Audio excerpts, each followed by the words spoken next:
नमस्कार दोस्तों। कहते हैं कि देशभक्ति की कोई सीमा नहीं होती और जब बात भारत की सीमा की सुरक्षा की आती है तो एक नाम सबसे ऊपर आता है, मेजर शैतान सिंह भाटी। जोधपुर के इस वीर सपूत ने 1962 में भारत चीन युद्ध में एक ऐसा साहस दिखाया, एक ऐसी वीरता की मिसाल दी कि हिंदुस्तान तो छोड़िए, चाइना ने भी उनका लोहा माना, सम्मान दिया। दुश्मनों से इस कदर लड़े कि हर कोई हैरान रह गया। हम आपको इस महान योद्धा के जीवन के बारे में बताएंगे, बचपन से लेकर फौज में शामिल होने तक का उनका सफर और फिर रेजांगला की उनकी वो ऐतिहासिक लड़ाई जो शायद ही किसी भी जवान ने लड़ी हो। जिस तरीके से उन्होंने आखिरी सांस तक उस लड़ाई को लड़ा। मेजर शैतान सिंह का जन्म 1 दिसंबर 1924 को राजस्थान के जोधपुर जिले में हुआ। उनके पिता लेफ्टिनेंट कर्नल हेम सिंह भाटी खुद भी भारतीय सेना में थे। शैतान सिंह को बचपन से ही देशभक्ति और सैन्य अनुशासन की शिक्षा मिली। उनकी शुरुआती शिक्षा जोधपुर में हुई और बाद में उन्होंने चेन्नई के डिफेंस सर्विसेज स्टाफ कॉलेज में अपनी ट्रेनिंग ली। उनका नाम शैतान सिंह इसलिए पड़ा क्योंकि बचपन में वो बहुत नटखट थे, साहसी थे, लेकिन यही साहस आगे चलकर देश सेवा के लिए कुछ ऐसा कर गया जो आने वाली सदियों तक मिसाल रहेगा। 1949 में शैतान सिंह ने कुमाऊं रेजिमेंट में कमीशन प्राप्त किया। उनकी लीडरशिप क्षमता, सैन्य कौशल ने जल्द ही उन्हें विशेष पहचान दी। 1962 तक वो 13वीं कुमाऊं बटालियन की चार्ली कंपनी के कमांडर बन चुके थे। उस समय भारत और चीन की सीमा पर तनाव था।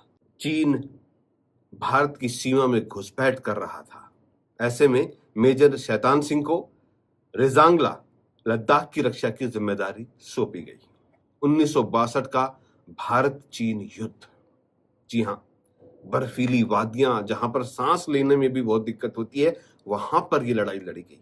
18 नवंबर 1962 को चीन सेना ने रेजांगला पर हमला कर दिया। मेजर शैतान सिंह के पास सिर्फ 120 जवान थे, जबकि सेना चीन की 5000 से ज्यादा। भारत के पास आधुनिक हथियार नहीं थे, चीन के पास हथियार थे। उस समय भारत के प्रधानमंत्री नेहरू हिंदी चीनी भाई भाई का नारा लेकर चल रहे थे। उन्हें लगा कि चाइना बॉर्डर पर तो सेना की जरूरत ही नहीं है, लाठी लेकर हमारे शहीद जो सैनिक हुए हैं वो खड़े रह गए थे। लेकिन भारतीय जवानों ने 5000 से ज्यादा की इस सेना का मुकाबला किया। मेजर शैतान सिंह की अपनी टुकड़ी को प्रेरित करते उन्होंने कहा कि हम पीछे नहीं हटेंगे, हमारी मौत तक लड़ेंगे। उन्होंने खुद मशीन गन संभाली और दुश्मनों को रोका। गोलियां लगने के बावजूद भी वो लड़ते रहे। जब वो बुरी तरीके से घायल हो गए तो उनके साथियों ने उन्हें सुरक्षित स्थान पर ले जाने की कोशिश की, लेकिन उन्होंने कहा, मुझे यहीं छोड़ो, तुम लोग अपनी लड़ाई लड़ो। उन्होंने वीरगति प्राप्त कर ली, लेकिन उनकी टुकड़ी ने 1000 से ज्यादा चीनी सैनिकों को मार गिराया। ये लड़ाई इतिहास की अदम्य साहस का उदाहरण बनी। क्यों?